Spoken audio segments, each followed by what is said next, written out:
ৰাজ্যৰ মিয়াক লাগে মিয়ালেণ্ড। আমি মিয়া সাহিত্য শাসনৰ দাবী উঠাম আৰু মিয়ালেণ্ড বুলিও দাবী কৰিম আমি। উৰিয়াম ঘাটৰ উচ্ছেদিতৰ দাবী লাগে মিয়ালেণ্ড। 35 লাখ মানুহে বড়োলেণ্ড দাবী কৰিব পাৰে, তেনেহ'লে 1,40 লাখ মিয়া মানুহে মিয়ালেণ্ডো দাবী কৰিব। 35 লাখ বড়োক যদি বড়োলেণ্ড দিব পাৰে, 1,40 লাখ মুছলমানকো লাগিব মিয়ালেণ্ড। হ'লে চৰকাৰে আমাৰ দাবীটো মানি ল'ব লাগিব। চৰকাৰে আমাক শান্তিপূৰ্ণভাৱে পুনৰ সংস্থাপন দিব নালাগিব, নহ'লে আমি মিয়া সাহিত্য শাসনৰ দাবী উঠাম আৰু মিয়ালেণ্ড বুলিও দাবী কৰিম আমি। বড়ো মানুহে যদি 1932 পৰা বড়ো আন্দোলন কৰি 35 লাখ মানুহে বড়োলেণ্ড দাবী কৰিব পাৰে, তেনেহ'লে 1,40 লাখ মিয়া মানুহে মিয়ালেণ্ডো দাবী কৰিব পাৰে। যদি এইবাৰ চৰকাৰ যদি আমাক পুনৰ সংস্থাপন নিদিয়ে, তেনেহ'লে চৰকাৰে এক ডাঙৰ বৃহৎ গণ আন্দোলনৰ সন্মুখীন হ'ব লাগিব। মঙলবাৰে সৰুপথাৰৰ উৰিয়াম ঘাটৰ উচ্ছেদৰ সময়ত কোনেও নাম নুশুনা এটা মিয়া সংগঠনৰ স্বয়ম্ভু নেতাৰ আছিল এই উচ্চবাস্য। মিয়ালেণ্ড বিচৰাক লৈ সৃষ্টি হৈছে ৰাজ্যত তীব্ৰ প্ৰতিক্ৰিয়াৰ। যিদিনা কাণতলীয়া স্বৰ পৰিব, সেইদিনা মিয়ালেণ্ড মুখৰ পৰা ওলাই যাব। যোৰহাটত এই প্ৰতিক্ৰিয়া বীৰলাচিত সেনাৰ। সকলে গম পাব যে অবৈধ বাংলাদেশীসকলে ইয়াত আহি মিয়ালেণ্ড বিচৰাৰ যিটো তেওঁলোকে ইচ্ছা কৰিছে, সেই ক্ষেত্ৰত দুটা কাণচলীয়া স্বৰ পোৱাৰ পিছতে তেওঁলোকে গম পাব অন্ততঃ অসমত তেওঁলোকে কাম কৰিবলৈ আহিছে নে থাকিবলৈ আহিছে, যে কিছুমান সুবিধা দিয়াৰ কাৰণে তেওঁলোকে সুবিধাৰ এটা ঊৰ্ধত যাব নালাগিব। আমাৰ উজনি অসমৰ এজন বদৰুদ্দিনে সেই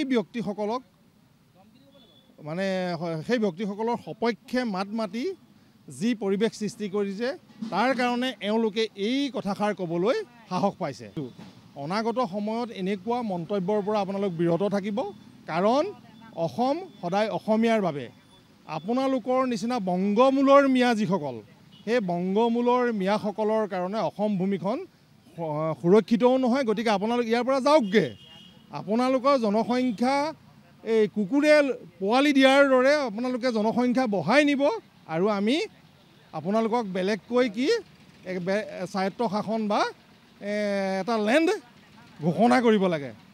যিজন ব্যক্তিয়ে মিয়ালেণ্ডৰ কথা উত্থাপন কৰিছে বা যিবিলাক মানুহক প্ৰতিনিধিত্ব কৰি মিয়ালেণ্ডৰ কথা উত্থাপন কৰিছে, এই মানুহবিলাকক প্ৰথম কথা গ্ৰেপ্তাৰ কৰি নিশ্চিতভাৱে আইনগত ব্যৱস্থা গ্ৰহণ কৰাই নহয়, অসমৰ পৰা বাহিৰ কৰিব লাগে, পুলিয়ে পোখালিয়ে উভালিব লাগে। কাৰণ অসমত প্ৰথম কথাটো হ'ল অসমীয়াগিৰি চলিব লাগিব। মিয়ালেণ্ড অসমত নহ'ব, বাংলাদেশতহে হ'ব। প্ৰতিক্ৰিয়া উজনি অসম থলুৱা মুছলিম পৰিষদৰ। মিয়াৰ স্বয়ম্ভু নেতাজনক গ্ৰেপ্তাৰৰ দাবী উজনি অসম থলুৱা মুছলিম পৰিষদৰ সভাপতি শিৱসাগৰৰ ফৰিদ ইছলাম হাজৰিকাৰ। এই মিয়ালেণ্ড বাংলাদেশত দাবী কৰিবলৈ আমি উজনি অসম থলুৱা মুছলিম পৰিষদৰ পৰা আমি তেওঁক আহ্বান জনাইছোঁ। এইটো মিয়ালেণ্ড অসমত নহ'ব, এইটো বাংলাদেশত হ'ব। আৰু এনেকুৱা অযুক্তিকৰ যি বাক্য কৰি তেওঁ কি বুজাব বিচাৰিছে, এটা সাতামপক্ষীয় ঐক্য শান্তিতে বিনষ্ট কৰিব বিচাৰিছে। সেইকাৰণে তেওঁক গ্ৰেপ্তাৰ কৰিবলৈ আমি দাবীটো লৈছোঁ। জাঙুৰ খাই উঠিল গৰিয়া মৰিয়া দেশী স্বায়ত্তশাসিত পৰিষদ। মিয়ালেণ্ডৰ দাবী কৰা যুৱকক গ্ৰেপ্তাৰৰ দাবী পৰিষদৰ প্ৰাক্তন কেন্দ্ৰীয় সভাপতি তথা ধুবুৰীৰ অধিবক্তা শ্বাহনৱাজ হুছেইনৰ। কুটিল ষড়যন্ত্ৰ, এইটো অসমখনক বিভাজন কৰাৰ যিটো এটা ষড়যন্ত্ৰ, এই ষড়যন্ত্ৰ আমি মানে আৰম্ভণিতে ইয়াক হেৰি কৰিব লাগিব। Bureau report, NB news.